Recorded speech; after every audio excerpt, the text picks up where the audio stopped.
দুই একজন বেঈমান বিশ্বাসঘাতক আছে, দল যাদেরকে তাড়িয়ে দিয়েছে, পিছন থেকে ছুরি মারার চেষ্টা করছে।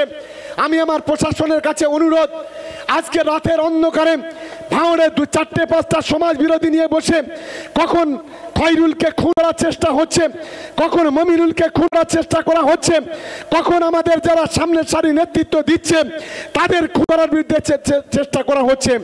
আমি বিশেষ করে পলিরহাট থানার অফিসার ইনচার্জ সহ যারা আছে তাদেরকে অনুরোধ করব, পাম্পের পিছনে যে সমাজ বিরোধী নিয়ে বসা হচ্ছে, হয় এগুলো বন্ধ হবে, না হলে তৃণমূল কংগ্রেসের কর্মীরা কিন্তু বসে থাকবে না, এর যোগ্য জবাব সুদে আসলে কড়াই গন্ডায় দেবে।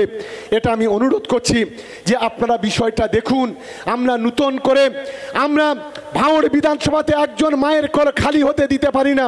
আমরা নতুন করে কোনো সন্তানকে আমরা পিতৃহারা হতে দিতে চাই না। আমরা নতুন করে ভাঙড়ে রক্ত ঝরাতে চাই না। কিন্তু আজকের কিছু সমাজ বিরোধী পিছন রাতের অন্ধকারে বসে বিভিন্ন ধরনের চক্রান্ত করছে, আমাদের খবর আছে।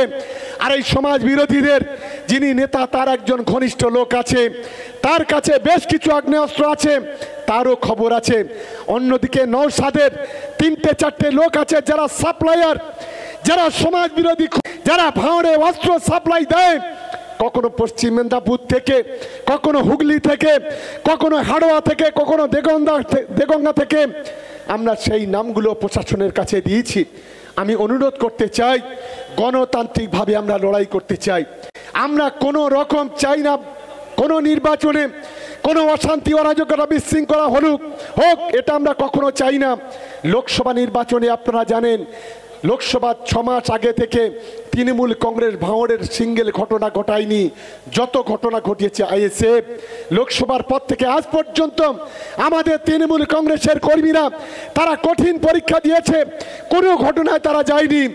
মার খেয়েছে, মাথা ফেটেছে, রক্ত ঝরেছে, নিজেরা পাল্টা মারেনি, তারা পুলিশের কাছে গিয়ে হাজির হয়েছে। আর আজকের যারা আইএসএফের সমাজ বিরোধীরা আছে তারা একটার পর একটা ঘটনা ঘটাচ্ছে। আমি আমাদের কর্মীদের বলবো, আইনকেও হাতে তুলে নেবেন না। আমরা শান্তিপূর্ণভাবে 26-এ নির্বাচন করতে চাই।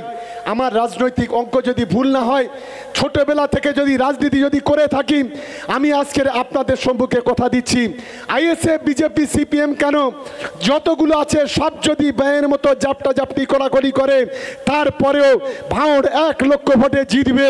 আটকাবার ক্ষমতা এদের নেই, এদের ঠাকুরদার নরেন্দ্র মোদী, অমিত শাহের নেই। এটা আমি চ্যালেঞ্জ করে বলে যাচ্ছি। আর বুকের পাটা থাকে, আরে 4 পয়সার নওশাদ, ওইখানে দাঁড়ালি তো ও তো আমরা খেলনা বলে মনে করি, ও তো একটা 4 পয়সার ফেলুদা। যদি হিম্মত থাকে নওশাদের বলবো, শুভেন্দুকে বলবো, নরেন্দ্র মোদী কিংবা অমিত শাহকে একবার ভাঙড়ে জিতে এসে এখানে দাঁড়িয়ে দেখাও, লেজে গোবরে করে ছেড়ে দেবো।